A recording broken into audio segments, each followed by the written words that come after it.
আপনি খেয়াল করেছেন বাজারে FIFA 26 নামে কোনো গেম এবছর লঞ্চ হয়নি। 2022 সালে ফিফা এবং ইএএফসি বা ইলেকট্রনিক আর্টস কোম্পানিটি তাদের সাথে যে চুক্তিটি ছিল 24 বছরের 1998 থেকে 2022 সাল পর্যন্ত, সেই চুক্তিটি তারা ভঙ্গ করে। একমাত্র কারণ হচ্ছে ফিফা যাচ্ছিল তাদের ডাবল পরিমাণ অর্থ দিতে, যেখানে দিতে রাজি না হয় তাদের এই চুক্তিটি আর থাকেনি। এত বছর পর্যন্ত অনেকে যারা গেমটার সাথে সম্পৃক্ত নাই বা আগে গেমটি খেলেছে বা এখনো খোঁজখবর রাখেননি, তারা হয়তো ক্লাব ফুটবল থাকায় জিনিসটি হয়তো ওইভাবে টের পাননি। কিন্তু ওয়ার্ল্ড কাপ আসার ফলে যখন ন্যাশনাল টিমগুলো নিয়ে আমাদের খেলতে প্রয়োজনীয়তা সৃষ্টি হয়, তখন কিন্তু আমাদের এই ফিফা গেমটি বা অফিসিয়াল গেমটির কথা মনে পড়ে। এই বছর আমরা তেমনটি দেখতে পাচ্ছি। এই বছর ফিফা এবং ইলেকট্রনিক আর্টস কোনো প্রকার গেম এবছর লঞ্চ করতে পারছে না তাদের চুক্তি না থাকার কারণে। কিন্তু রিসেন্টলি 2026 সালের জুন 4 তারিখে, অর্থাৎ কয়েকদিন আগে, ইলেকট্রনিক আর্টস EF26 এ তারা নতুন একটি ভার্সন লঞ্চ করে, যেটার নাম দিয়েছে দ্য ওয়ার্ল্ডস গেম। যেখানে এটা একটা সর্ট অফ কাস্টম টুর্নামেন্টের মতো।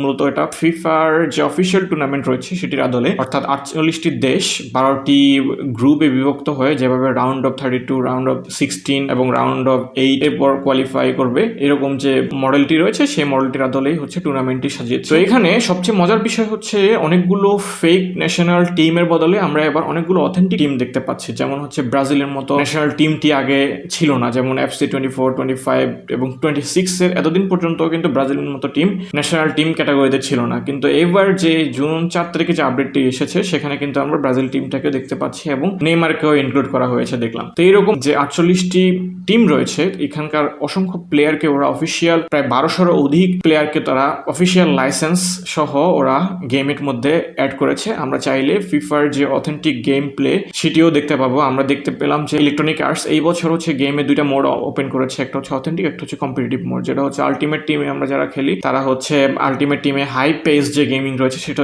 মূলত কম্পিটিটিভ গেমে সেগমেন্টে রেখেছে, আর যেটি ন্যাচারাল গেম প্লে সেটিকে আমরা অথেন্টিক মোডে দেখতে পাই। তো মূলত টুর্নামেন্টটি অথেন্টিক মোডেই আমরা খেলতে পাবো এবং চাইলে রিয়েল ফিফার মতো যে টেস্ট সেটি অনেকটুকুই পাবেন। শুধুমাত্র অরিজিনাল লোগো, অ্যানিমেশন, ব্র্যান্ডিং বাদ বাকি সবকিছু, ন্যাশনাল টিমের অরিজিনাল জার্সি থেকে শুরু করে অরিজিনাল অরিজিনাল প্লেয়ার রেটিং সহ সবকিছু আপনি EFC26 এ যদি গেমটি আপডেট করে ফেলেন তাহলে দেখতে পাবেন। কেউ কি এই গেমটি খেলার পরেও এখনো এর সাথে ফিফার লাইসেন্স ভঙ্গ হওয়া নিয়ে হতাশ হয়ে আছেন কিনা সেটি চাইলে আমাদের জানাতে পারেন। ধন্যবাদ সবাইকে।